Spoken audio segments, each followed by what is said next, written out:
menyembah, kita berikan yang terbaik untuk Tuhan. Sebab kalau datang ke rumah Tuhan kita tidak merasakan hadirat Tuhan, kita akan menjadi pribadi yang pulang sama ya seperti ketika kita datang. Kita tidak bisa merasakan apa-apa. Ya, oleh sebab itu saya mau setiap kita sungguh-sungguh menikmati hadirat Tuhan dengan hati yang terbuka kepada Tuhan. Di dalam penyembahan juga seperti itu, saya katakan kita sungguh-sungguh menyembah kepada Tuhan. Sebab Tuhan hadir di tengah-tengah kita rasakan hadirat Tuhan, yang kita nikmati hadirat Tuhan dengan sungguh-sungguh. Kita mau setiap kita sungguh-sungguh bisa menikmati, saudara. Sebab memang sesungguhnya kita ini adalah orang-orang yang layak menerima apa yang Tuhan punya. Sebab kita ini anak-anaknya, saudara. Kita ini bukan orang lain dengan Tuhan. Kita ini sungguh-sungguh dibikin oleh Tuhan, diciptakan oleh Tuhan, supaya kita sungguh-sungguh menjadi anak-anak Tuhan yang bisa menikmati apa yang menjadi milik Tuhan. Nah, oleh sebab itu, kalau kita menjadi anak Tuhan tetapi kita tidak bisa menikmati, kita rugi, saudara. Rugi. Ya, katanya anak Tuhan, katanya orang percaya, katanya orang Kristen, tetapi tidak bisa menikmati Tuhan, tidak bisa menikmati hadirat Tuhan. Nah, ini rugi, saudara. Karena Allah kita ini Allah yang begitu mengasihi kita, dan kita percaya ketika kita sudah dipanggil dan dipilih dijadikan anak Tuhan, ketika kita sudah dikuduskan, maka sesungguhnya Tuhan itu ingin melimpahkan kasih-Nya buat setiap kita. Tuhan ingin memberikan semua yang terbaik dari Dia untuk saudara. Oleh sebab itu kita harus sambut dengan hati yang haus dan lapar, saudara. Saya mau setiap kita sungguh-sungguh bisa menikmati itu. Makanya saya katakan tadi pagi ketika saya menyembah kepada Tuhan, saya rasakan hadirat Tuhan. Ya, saya nikmati hadirat Tuhan. Tetapi saya mau bukan cuma saya, kita semua bisa menikmati. Karena hadirat Tuhan inilah sesungguhnya yang memberi kekuatan buat kita. Apapun yang menjadi kebutuhan saudara saat ini, kebutuhan ekonomi, kebutuhan masa depan, kebutuhan akan hari esok, ya, anak-anak kita mungkin, itu semua jawabannya ada di dalam hadirat Tuhan. Ketika kita masuk di dalam hadirat Tuhan, disitulah kita akan mendapatkan sesuatu yang baru yang daripada Tuhan. Dari awal sampai akhir hadirat Tuhan, saya percaya akan tetap di tempat ini. Oleh sebab itu kita harus tangkap, saudara. Jangan sampai kita sia-siakan, ya saudara. Karena kita sekali lagi adalah orang-orang yang sudah menjadi anak-anak Tuhan. Yang artinya kita ini adalah sudah di dalam Kristus, sudah menjadi anak-anak yang dikasihi oleh Kristus, yang sudah bisa disebut sebagai orang-orang percaya, orang-orang yang mengasihi Tuhan. Oleh sebab itu mari kita benar-benar bukan cuma sekedar label yang ditaruh di dada kita mungkin sebagai orang percaya, itu bukan, saudara. Tetapi kita mari sama-sama melakukan apa yang Tuhan mau ketika kita sungguh-sungguh sudah menjadi orang-orang yang dinamakan di dalam Kristus, orang-orang yang sudah disebut sebagai orang-orang percaya. Ayo kita buka di dalam Filipi 2 ayat yang pertama, saudara. Kita akan membuka firman Tuhan pagi hari ini di dalam Filipi 2 ayat yang pertama. Demikian firman Tuhan. Ya. Jadi karena dalam Kristus ada nasihat, ada penghiburan kasih, ada persekutuan roh, ada kasih mesra dan belas kasihan. Ini saudara perhatikan dulu, ya. Ketika kita mengatakan diri kita ini sebagai orang-orang percaya, ternyata Tuhan katakan kita sudah ada di dalam Kristus. Dan ketika kita ada di dalam Kristus, hendaklah di dalam hidup kita ada yang namanya nasihat. Ini yang pertama dulu, yang kita akan ulas, saudara. Kita sebagai orang yang sudah di dalam Kristus harus ada nasihat. Nasihat apa, saudara? Nasihat ini tentunya untuk membangun sesama kita. Bukan nasihat kita ini nasihat yang untuk menjatuhkan, saudara. Tetapi nasihat untuk membangun, ya saudara. Kita lihat sekarang di dalam 1 Timotius 3 ayat yang kelima. Ya, kita lihat di dalam 1 Timotius 1 ayat yang kelima. Maaf, saudara. Demikian firman Tuhan. Ya, dikatakan seperti ini. Tujuan nasihat itu ialah kasih yang timbul dari hati yang suci, dari hati nurani yang murni, dan dari iman yang tulus ikhlas. Di dalam Kristus nasihat itu perlu, saudara. Nasihat antar sesama kita, tetapi dikatakan di sini adalah nasihat yang harus suci, yang murni, yang keluar dari nurani, dan saudara garis bawahi, dari iman yang tulus ikhlas. Yang artinya apa, saudara? Ketika kita meminta nasihat, hendaklah kita meminta nasihat kepada setiap orang-orang yang benar-benar punya iman yang tulus ikhlas. Yang artinya apa? Sesama saudara kita harus saling menasihati. Menasihati itu penting, saudara, bukan menghakimi. Nah, seringkali memang kadang ketika nasihat itu diberikan, yang menerima kadang bisa berkesan seolah-olah dihakimi. Tetapi sesungguhnya nasihat yang diucapkan atau diberikan kepada seseorang ketika orang itu mengalami sesuatu masalah, satu persoalan mungkin, ketika kita memberikan nasihat, ketika kita memberikan nasihat dari hati yang suci, dari hati nurani yang murni, bahkan dari iman yang tulus ikhlas. Yang artinya apa? Sebagai orang yang punya iman kepada Tuhan, memberikan nasihatnya kepada sesama saudara, saya percaya nasihat inilah nasihat yang membangun. Tapi seringkali kadang orang yang dinasihati tidak seperti itu. Itu tidak apa-apa. Lama-lama mereka pasti akan menyadari. Nah, di dalam Kristus ternyata kita perlu yang namanya nasihat ini, saudara. Nasihat ini perlu, tetapi dengan kasih yang tulus ikhlas. Terus kita lihat lagi apa, saudara? Dikatakan di situ bahwa di dalam Filipi 2 ayat pertama dikatakan bahwa ada penghiburan kasih. Nah, penghiburan kasih. Kita bisa menghibur seseorang itu dari mulut kita, ya. Mulut kita untuk memperkatakan perkataan-perkataan yang baik, yang menghibur, yang menyegarkan. Kadang orang kalau sedang di dalam persoalan, dalam masalah, ketika kita memberikan nasihat, hendaklah mulut kita pun memberikan nasihat yang baik. Haruslah mulut kita ini juga keluar kata-kata yang menghibur, perkataan yang menyegarkan, yang membuat yang mendengar timbul kembali semangatnya. Ada orang itu bisa patah semangat, saudara, walaupun dia sudah mengerti. Orang sudah sangat mengerti, bahkan bila dikatakan orang itu sudah sangat pandai, tetapi kadang ketika ada persoalan masalah, membuat orang itu bisa tidak seperti tertutup, tidak bisa mengerti. Nah, kita sebagai orang percaya, kalau Tuhan tugaskan untuk memberikan nasihat, hendaklah nasihat kita juga kita ucapkan dengan penghiburan kasih, dengan perkataan-perkataan yang memberikan perkataan-perkataan yang menyejukkan, yang menyegarkan, dan yang terpenting, yang menimbulkan semangat kembali. Banyak saudara saya juga mementori beberapa orang yang seolah-olah memang di atas kertas mereka berpendidikan, tetapi sesungguhnya ketika mengalami persoalan masalah, mereka mengalami menjadi pribadi-pribadi yang loyo, yang patah semangat. Nah, itulah kita perlu untuk hadir, untuk memberikan kepada setiap mereka perkataan-perkataan yang menyegarkan, yang menghibur, dan yang menimbulkan semangat, sehingga semangat itu timbul kembali. Kita lihat di dalam Yesaya 50 ayat yang keempat. Yesaya 50 ayat yang keempat. Demikian firman Tuhan.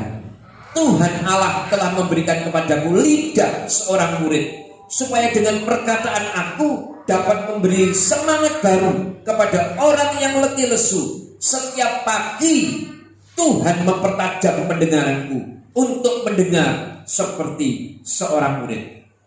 Nah, ketika kita memang mau melakukan ini, Tuhan juga ingin setiap kita ini juga menjadi pribadi-pribadi yang punya hubungan yang intim dengan Tuhan.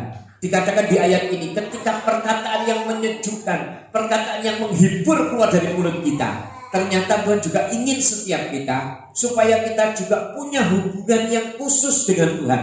Dikatakan dan setiap pagi kita harus mendengar seperti seorang murid. Nah, saudara, setiap kita pun menjadi orang percaya harus melakukan hal yang seperti ini. Ketika kita punya saudara yang lagi butuh nasihat, nasihati. Tetapi saudara juga harus mengisi hidup saudara. Dengan apa saudara? Dengan setiap hari mempunyai hubungan yang intim dengan Tuhan.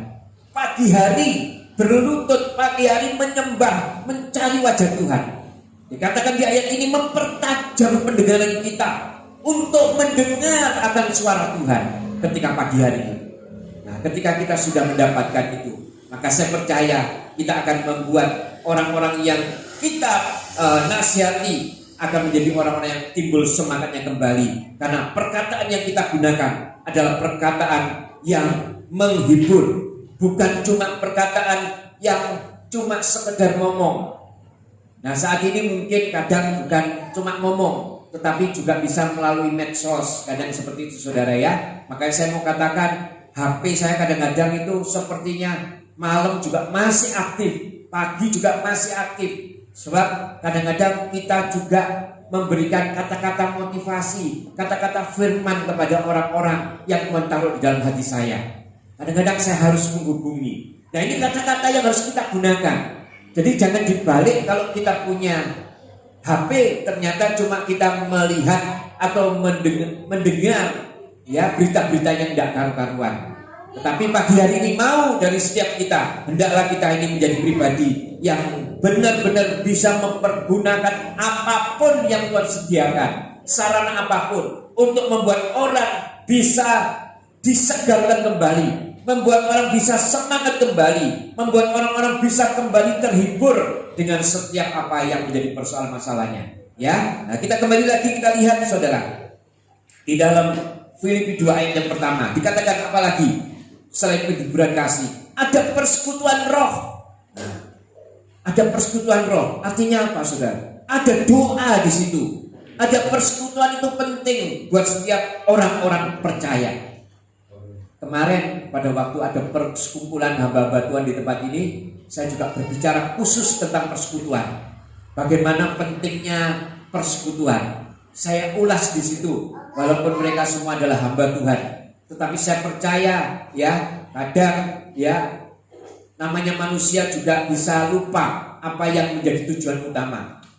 Ya, saya sampaikan tentang persekutuan. Saya kembalikan ke posisi yang awal tentang bagaimana makna persekutuan.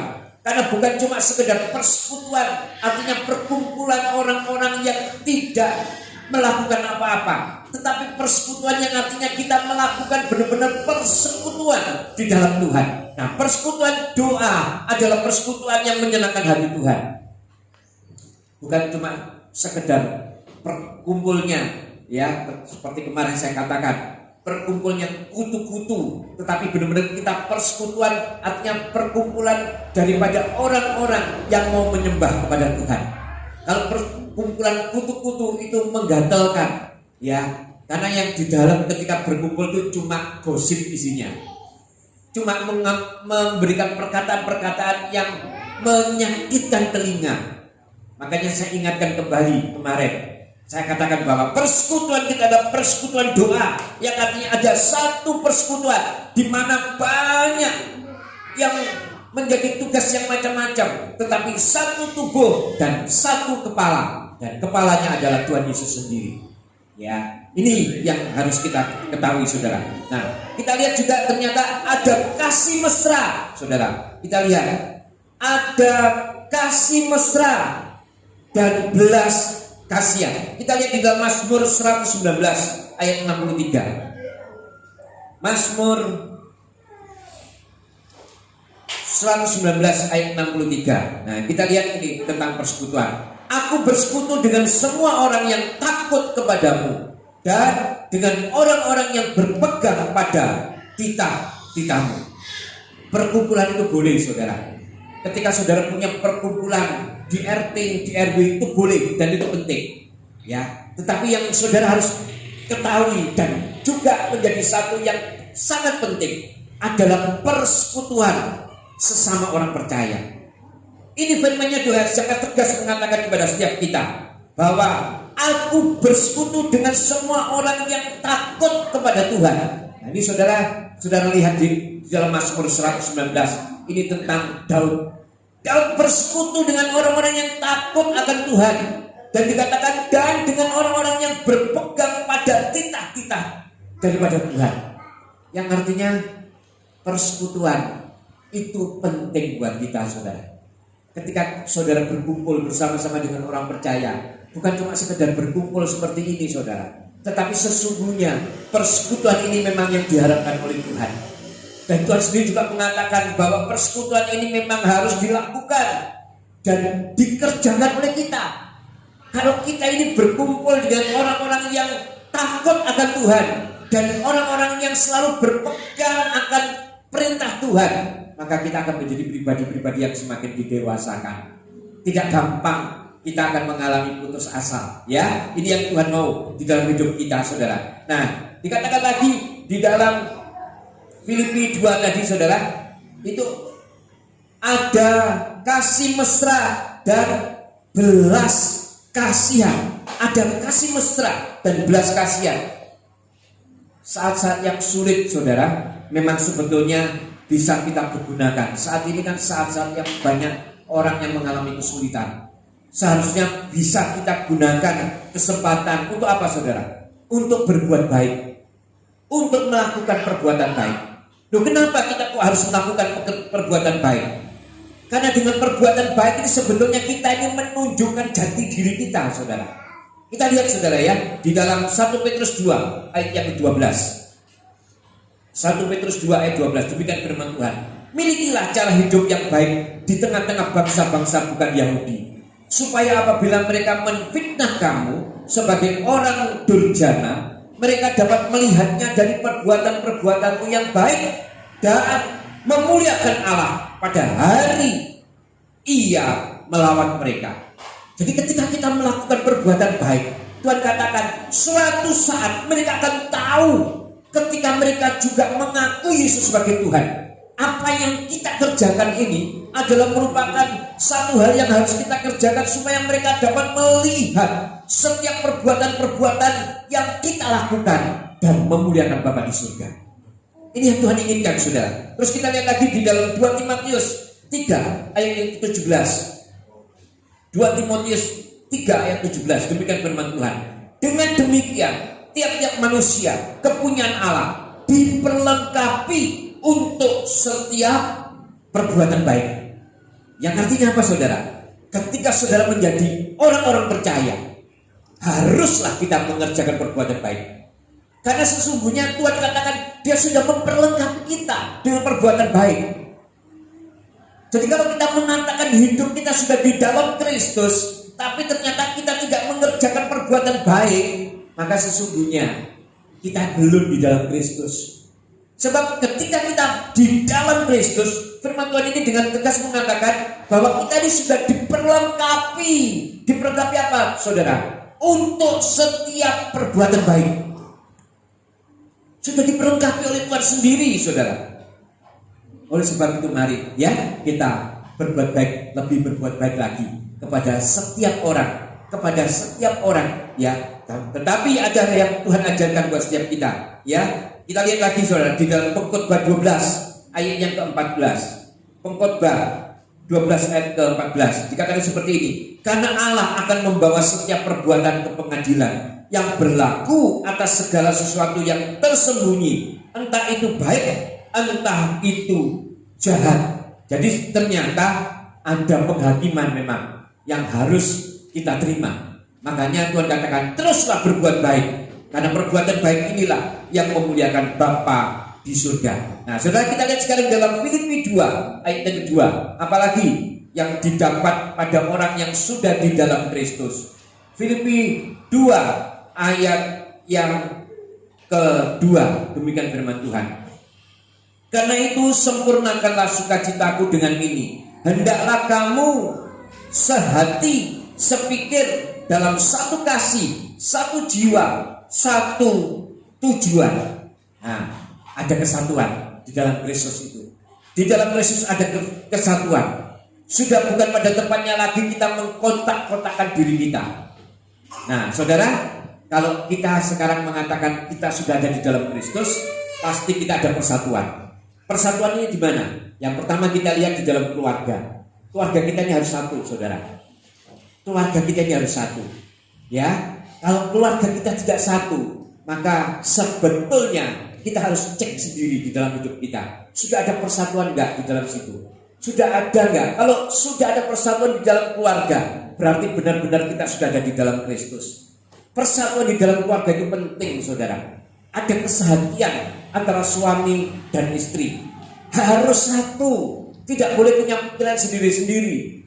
Yang suami kepinginnya itu, yang istri kepinginnya itu. Harus disatukan, saudara. Ketika persatuan ini terjadi, saya percaya apapun yang saudara hadapi, saudara akan menjadi pribadi yang kuat.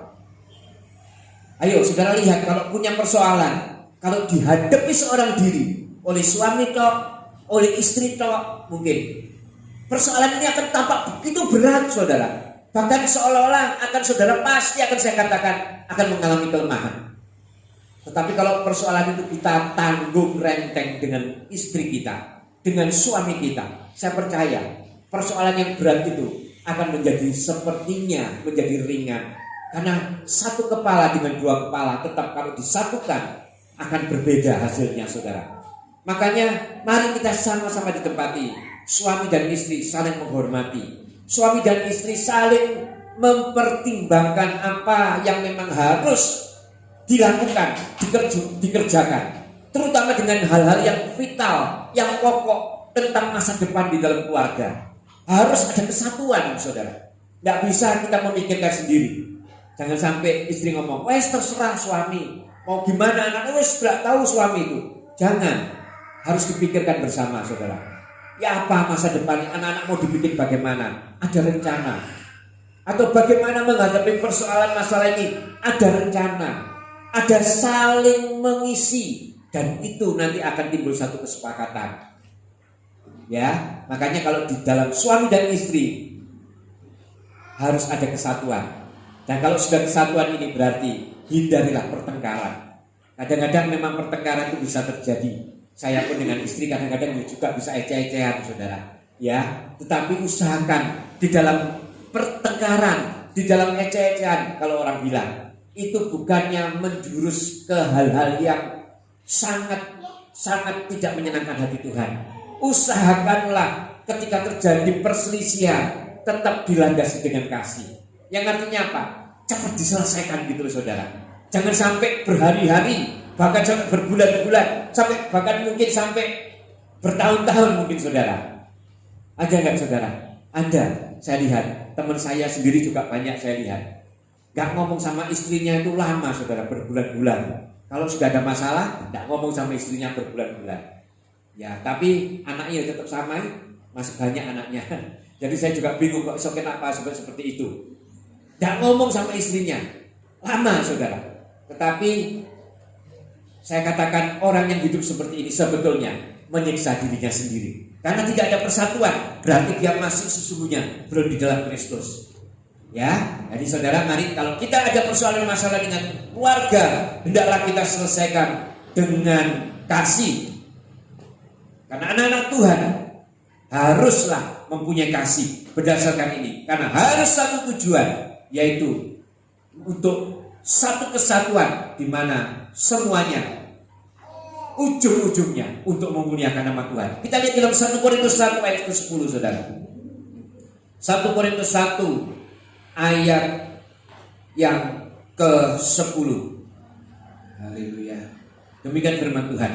Tetapi aku menasihatkan kamu, saudara-saudara, demi nama Tuhan kita Yesus Kristus, supaya kamu seia sekata dan jangan ada perpecahan di antara kamu, tetapi sebaliknya supaya kamu erat bersatu dan sehati sepikir.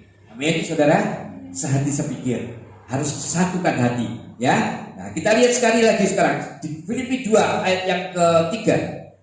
Filipi 2 ayat yang ketiga. Demikian firman Tuhan. Haleluya.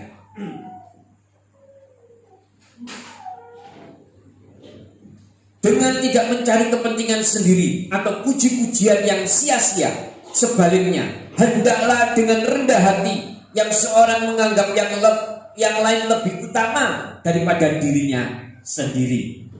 Kadang-kadang orang kalau mau, ini bukan berbicara tentang rendah diri loh, tapi ini berbicara tentang rendah hati. Orang rendah hati dengan rendah diri itu beda, saudara. Kalau rendah hati, dia selalu mengutamakan orang lain lebih dulu, karena dia mau menghormati orang lain lebih dulu. Dia mengutamakan orang lain lebih dulu, dan itu memang yang diinginkan oleh Tuhan. Tetapi kalau rendah diri, kadang-kadang wah, minder, saudara. Mau apa-apa minder, tidak mau minder. Nah, ini bukan ini yang Tuhan inginkan. Kalau kita punya minder ini, kita cepat-cepat ingat kalau kita nyana raja. Yang artinya apa? Kita punya segala-galanya. Gak pantas kita kalau menjadi pribadi yang minder. Tetapi kalau rendah hati, itu memang diinginkan oleh Tuhan. Hendaklah kita ini rendah hati, saudara. Menganggap yang satu lebih utama daripada yang lain. Yang artinya apa? Mengutamakan dulu yang lain. Membuat yang lain itu kita utamakan dulu baru diri kita. Dan tidak mencari puji-pujian. Banyak ya di sekitar kita kadang-kadang kan orang itu kepinginnya cuma dipuji. Wah, dianggap tahu segalanya. Ya, kita sanjung-sanjung. Tetapi sesungguhnya kalau di dalam Tuhan itu tidak boleh. Karena sesungguhnya kita harus merendahkan hati kita. Karena Tuhan juga sangat tegas mengatakan, orang yang tidak bisa merendahkan hatinya berarti adalah orang yang sombong. Orang yang sombong sesungguhnya adalah orang yang dibenci oleh Tuhan, menjadi musuh Tuhan, saudara. Orang yang sangat-sangat tidak disukai oleh Tuhan. Orang yang benci, orang yang sombong itu sebetulnya menempatkan posisinya sebagai musuh daripada Tuhan. Ini hati-hati, saudara.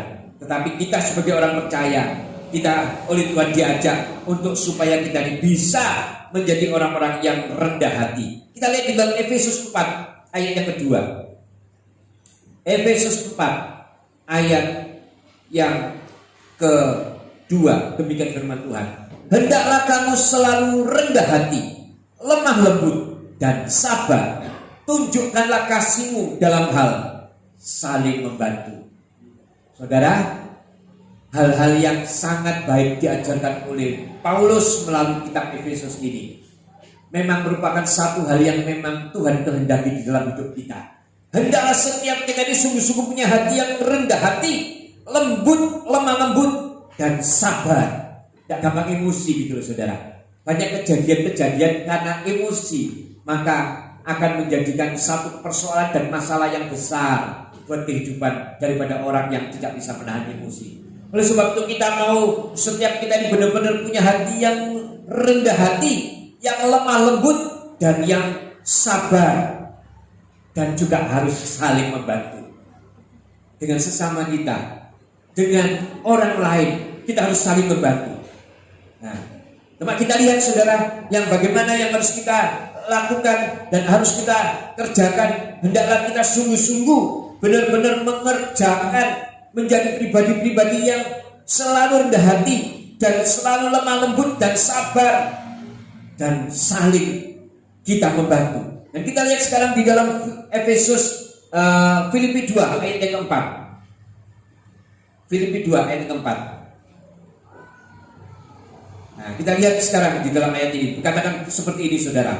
Dan janganlah tiap-tiap orang hanya memperhatikan kepentingannya sendiri, tetapi kepentingan orang lain juga. Ya, tidak boleh kita mementingkan diri sendiri, tetapi hendaklah kita juga memikirkan kepentingan daripada orang lain.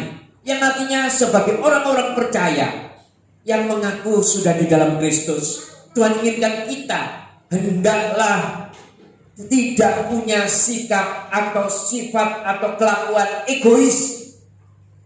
Haruslah kita juga memikirkan kepentingan daripada orang lain. Terutama saat-saat seperti saat ini, saudara. Mungkin banyak orang-orang yang membutuhkan pertolongan. Kalau saudara bisa bantu, saudara bantu. Saudara lakukan apa yang menjadi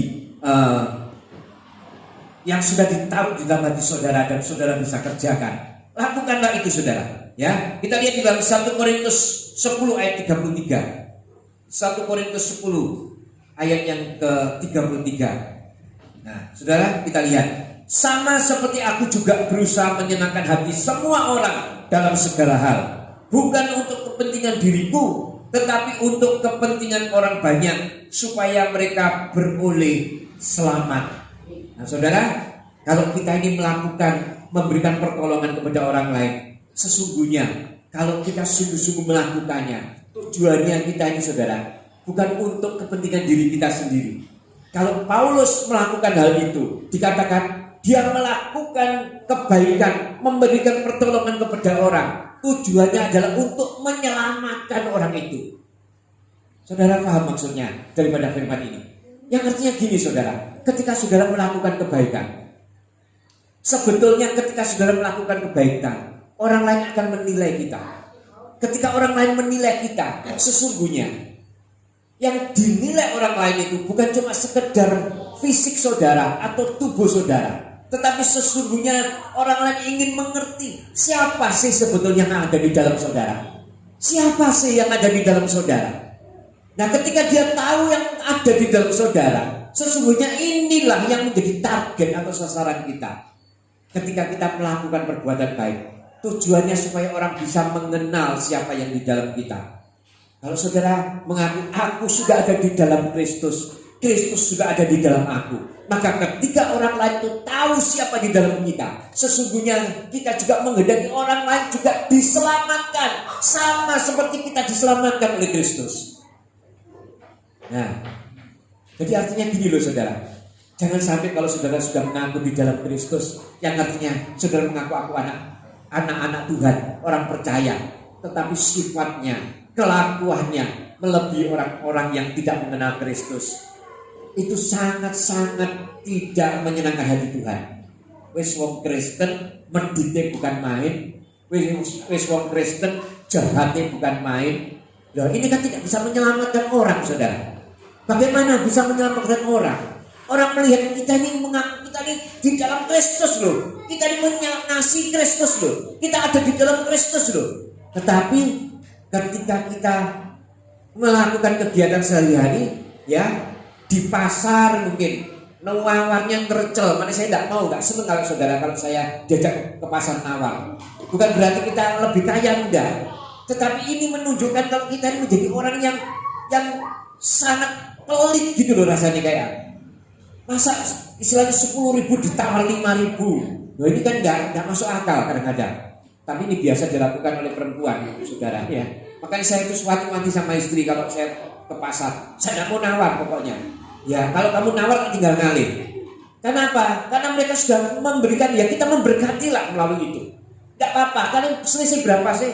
Kalau sayur cuma 10.000, dia tawarkan 12.000, ya sudahlah 2.000, memberkati dia. Kan seperti itu, saudara. Supaya dia tahu, jangan sampai sudah tahu ke pasar, ya sudah tahu anak Tuhan, ya nawarnya seperti itu, akhirnya tambah orang jadi kita tidak bisa menyelamatkan dia kan. Akhirnya orang Kristen kok orang Kristen gak bisa dilihat kok. Orang Kristen seperti itu kok nawarnya gak karuan, ricil, pelit, gak karuan, gak ada menolong gitu loh, saudara. Nah, ini akhirnya tidak bisa menyelamatkan. Nah, makanya saya ngomong, ya sudah, kita lihat. Nah, kalau kemahalan, ya kemahalan aja sudah. Lain kali gak usah beli di situ, beli di tempat lain kalau kita gak mau memberkati. Tapi gak usah tawar, gitu loh. Jadi bukan maksud saya untuk supaya saudara boros, enggak, tetapi kita belajar untuk memberkati, ya. Ya, ini yang harus kita kerjakan, saudara. Jadi saya mau setiap kita melakukan ini supaya kita ini benar-benar menjadi orang yang dikatakan sudah ada di dalam Kristus. Nah, kita lihat sekarang di Galatia 6 ayat 10, saudara.